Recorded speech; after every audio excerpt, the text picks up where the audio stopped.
अस्सलाम वालेकुम जी। मेरे सारे वेखण वालिਆਂ ਨੂੰ मेरी तरफों प्यार बड़ी ईद मुबारक। ਤੇ ਸ਼ਾਮ ਦਾ ਟਾਈਮ ਈਦ ਦੀ ਉਮੀਦ ਆ ਕਿ ਚੰਗੀ ਨੰਗੀ ਹੋਵੇ ਸਾਰਿਆਂ ਦੀ, ਅੱਲਾਹ ਪਾਕ ਜ਼ਾਤ ਖੈਰ ਕਰੇ। ਮੈਂ ਨਾ ਰੋਜ਼ੇ ਨੰਗੇ ਆ ਤੇ ਰੋਜ਼ਿਆਂ ਤੋਂ ਬਾਅਦ ਅੱਜ ਕਈਆਂ ਬੰਦਿਆਂ ਦੇ ਮੈਂ ਅੱਜ ਵੀ ਰੋਜ਼ੇ ਵੇਖੇ ਆ। ਯਾਨੀ ਕਿ ਰੋਜ਼ੇ ਤੇ ਅੱਗੇ ਫਰਜ਼ ਸੀ ਨਾ ਉਹ ਨਿਭਾਉਣੇ। ਕਈ ਬੰਦੇ ਰੋਜ਼ੇ ਦੀ ਆੜ ਦੇ ਵਿੱਚ ਆਪਣੀ ਭੁੱਖ ਛੁਪਾ ਕੇ ਬੈਠੇ ਸੀ। ਯਾਨੀ ਕਿ ਅੱਜ ਕਈ ਬੰਦੇ ਮੈਂ ਐਸੇ ਵੇਖੇ ਆ ਜਿਨ੍ਹਾਂ ਨੂੰ ਇਹ ਗੱਲ ਕਹਿੰਦਿਆਂ ਸੁਣਿਆ ਕਿ ਯਾਰ ਸਾਡੇ ਘਰੋਂ ਗੋਸ਼ਤ ਤੇ ਕੋਈ ਨਹੀਂ ਖਾਂਦਾ। ਹਾਲਾਂਕਿ ਕਿਹੜੀ ਗੱਲ ਵਾ ਕਿ ਹੋਵੇ ਗੋਸ਼ਤ ਤੇ ਖਾਵੇ ਕੋਈ ਨਾ, ਚਲੋ ਕਿਸੇ ਨੂੰ ਬਿਮਾਰ ਨੂੰ ਤਾਂ ਡਾਕਟਰ ਰੋਕ ਦੇਵੇ, ਉਹ ਵੀ ਬਲਕਿ ਡਾਕਟਰ ਸ਼ੋਰਾ ਤੇ ਦੱਸਦੇ ਹੀ ਆ।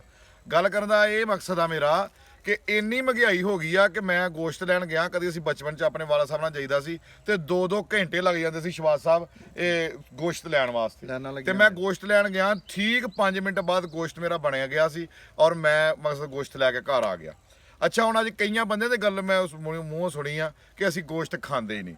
ਇਹਦਾ ਮਕਸਦ ਇਹ ਨਹੀਂ ਕਿ ਵਾਕਿਆ ਨਹੀਂ ਖਾਂਦੇ, ਇਹਦਾ ਮਕਸਦ ਇਹ ਆ ਕਿ ਮਹਿੰਗਾਈ ਦਾ ਕਰਕੇ ਕਈ ਬੰਦੇ ਐਸੇ ਆ ਜਿਹੜੇ ਸਫੈਦ ਮਕਸਦ ਪੋਸ਼ ਬੰਦੇ ਆ ਜਿਹੜੇ ਦੱਸ ਵੀ ਨਹੀਂ ਸਕਦੇ ਤੇ ਉਹ ਅੱਜ ਇਸ ਗੱਲ ਤੋਂ ਰਹਿ ਗਏ ਕਿ ਅਸੀਂ ਗੋਸ਼ਤ ਨਾ ਖਾਣ ਦਾ ਬਹਾਨਾ ਲਾ ਕੇ ਪੈਸੇ ਨਹੀਂ ਹੈਗੇ, ਅਸੀਂ ਖਰਚ ਨਹੀਂ ਸਕੇ। ਯਾਨੀ ਕਿ ਆਪਣੇ ਬੱਚਿਆਂ ਨੂੰ ਵੀ ਉਹਨਾਂ ਨੇ ਪਤਾ ਨਹੀਂ ਕਿੱਦਾਂ ਗਾਈਡ ਕੀਤਾ ਹੋਵੇਗਾ।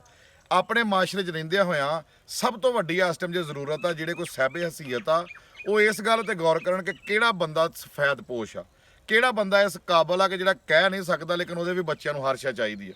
ਕਿਹੜਾ ਬੰਦਾ ਇਸ ਕਾਬਲ ਆ ਕਿ ਜਿਹੜਾ ਗੋਸ਼ਤ ਤੇ ਕੀ ਖਾਣਾ 3 ਟਾਈਮ ਦੀ ਰੋਟੀ ਉਹਦੇ ਵਾਸਤੇ ਮੁਸ਼ਕਲ ਆ। ਤੇ ਦੁੱਖ ਦੇ ਨਾਲ ਇਹ ਵੀਡੀਓ ਬਣਾ ਰਿਹਾ ਵਾਂ, ਹਾਲਾਂਕਿ ਅੱਜ ਖੁਸ਼ੀ ਦਾ ਦਿਨ ਆ ਔਰ ਇਹ ਕਬੂਲੀਅਤ ਦਾ ਮੇਰੀ ਸਭ ਤੋਂ ਪਹਿਲਾਂ ਦੁਆ ਕਿ ਅੱਲਾਹ ਪਾਕ ਕਿਸੇ ਨੂੰ ਵੀ ਤੰਗ ਦਸਤ ਨਾ ਰੱਖੇ, ਹਰ ਇੱਕ